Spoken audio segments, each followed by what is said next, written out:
मुबारक के महीने के 29 या 30 रोज़े मुकम्मल कर लो तो अल्लाह रब्बुल आलमीन की तारीफ़ तौसीफ़ जाए बयान करो ताकि तुम अल्लाह रब्बुल आलमीन का शुक्रगुज़ार बंदा बन जाओ। ये जो ईद की नमाज़ हम और आप अदा करते हैं, ये शुक्राने के तौर पर एक महीने के अल्लाह की इबादत करते हैं, उसकी शुक्रगुज़ारी के ऊपर भी हम ये 2 रकात नमाज़ अदा करते हैं। और ये 2 रकात नमाज हमारी ज़िंदगी के अंदर में अल्लाह रब्बुल आलमीन की वो तमाम चीज़ें याद दिलाती है जो हमारे ऊपर में फ़र्ज़ किए गए हैं। और मुसलमानों के लिए हर वो दिन ईद का दिन है जिस दिन अल्लाह रब्बुल आलमीन का और उसके रसूल की नाफरमानी न की जाए। जैसा कि हज़रत अली बिन अबी तालिब रज़ियल्लाहु तआला अन्हु का कौल है, वल्लकु वकुल्लु यौमिन ला तासिल्लाह अज़्ज़ व जल्ल, कि हर वो दिन आदमी के लिए ईद का दिन है जिस दिन अल्लाह रब्बुल आलमीन की नाफरमानी न की जाए। तो मुसलमानों को सिर्फ ईद के दिन नहीं बल्कि पूरी ज़िंदगी के अंदर में वो अल्लाह और उसके रसूल को चाहिए कि उसकी नाफरमानी न करें।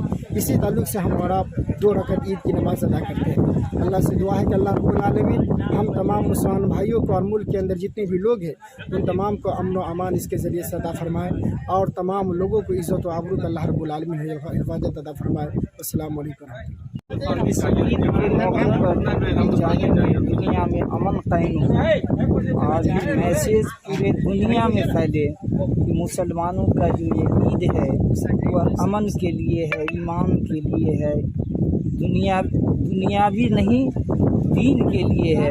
और ये एक सीख देता है कि दुनिया में हमेशा अमन कायम हो। हम लोग दुनिया के लिए भी दुआ किए हैं और अपने लिए भी दुआ किए हैं, पूरे समाज के लिए दुआ किए हैं, पूरे मुल्क के लिए दुआ किए हैं और गैर मुल्क के भी जितने हैं मुसलमान हमारे भाई सबका हिफाजत हो, अल्लाह ताला हिफाजत रखे और हम लोगों को हिफाजत में रखे। नाजिरपुर के मस्जिदों में महिलाओं ने नमाज अदा की तो वहीं ईदगाह में पुरुषों ने नमाज अदा की।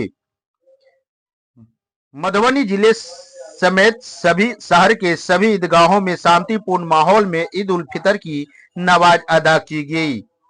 ईदगाहों में मर्दों ने तो वहीं मस्जिदों में महिलाओं ने ईद उल फितर की नमाज अदा की। वहीं ईद उल फितर नमाज अदा करने के बाद नाजिरपुर ईदगाह में मौलाना अमर फारूक और मौलाना इरफान इस्लामी तकरीर करते हुए बताया कि ईद उल फितर मुसलमानों का एक धार्मिक त्योहार है। इसे ईद उल फितर कहा जाता है क्योंकि यह हर साल लौटता है और बार बार आता है।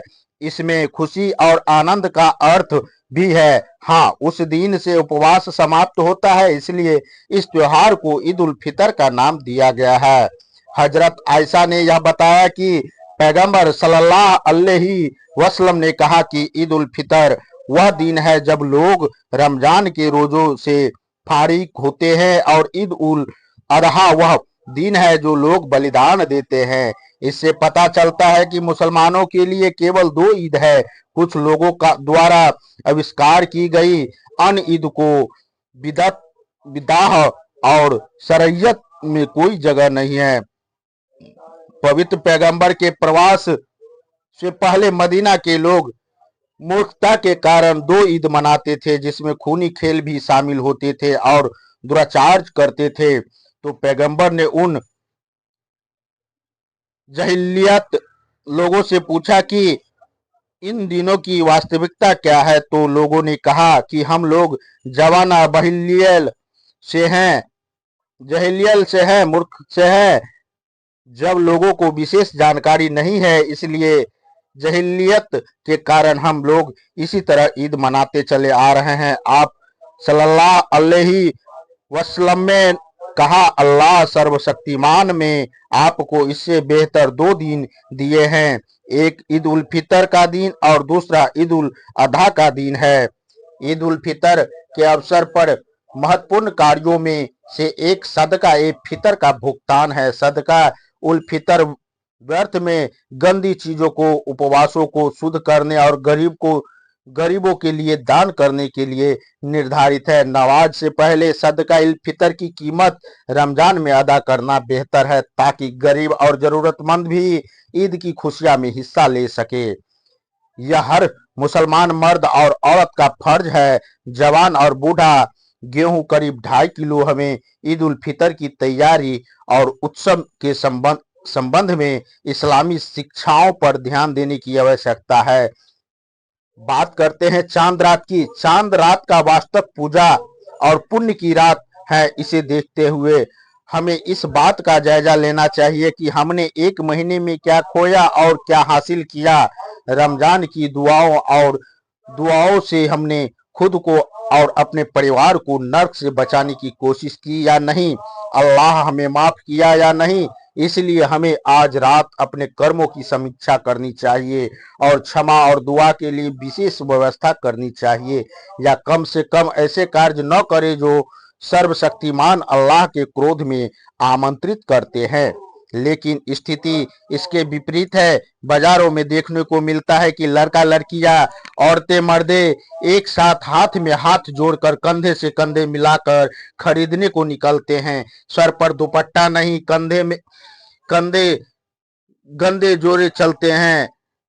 यह जायज नहीं है, जबकि परंपराओं में कहा गया है कि तुम में से किसी के सर में लोहे की सुई चुभाई जाए, इस पर बात से बेहतर है कि उसका जिस्म किसी ऐसी औरत से छू जाए जिसके लिए हलाल नहीं है। हमारे पैगंबर ने बताया कि ईद रमजान के माध्यम से एक महीने के प्रशिक्षण के बाद प्रशिक्षण को मापने का एक साधन है। हम इस अवसर पर क्या रवैया अपनाएंगे? खुशी जिसे शैतान पसंद करता है या जिसे अल्लाह उसके लिए रसूल ने सिखाया है और उसमें हम अपने आप को पालन करेंगे, या शरीयतों के नियमों का पालन करेंगे? इस समय माता पिता, विशेष रूप से माताओं पर परीक्षण किया जा रहा है कि वे अपने बच्चे को ईद के लिए तैयार करने का में क्या ध्यान रख रहे हैं। अपने कपड़ों और गहनों में फालतू का प्रदर्शन का उपयोग कर रहे हैं, जो सर्वशक्तिमान अल्लाह को नापसंद है। और जो अपने कपड़े गहनों में फालतू प्रदर्शन किया गया है वह शैतानी कर्म कहलाते हैं, जो बुद्धि और विवेक से उसके हृदयों को प्रसन्न करते हैं। यह उसका अधिकार है। ये दुष्टताओं के भाई हैं। जो लोग फजूल खर्ची करते हैं वे शौतन के भाई हैं, और शौतन हमेशा अपने रब के प्रति कृतधन रहता है। इसलिए अगर अल्लाह ताला ने तुमको दौलत दी है तो इतना मत दिखाओ कि गरीबों का जिंदा रहना मुश्किल हो जाए। कहा गया है कि किसी गरीब के घर के सामने मांस की हड्डियां या फलों के छिलके नहीं फेंकने चाहिए, ताकि उसके बच्चे भी उसे देखकर भीख मांगने लगे और बेबस दुख के आंसुओं में जलते रहे।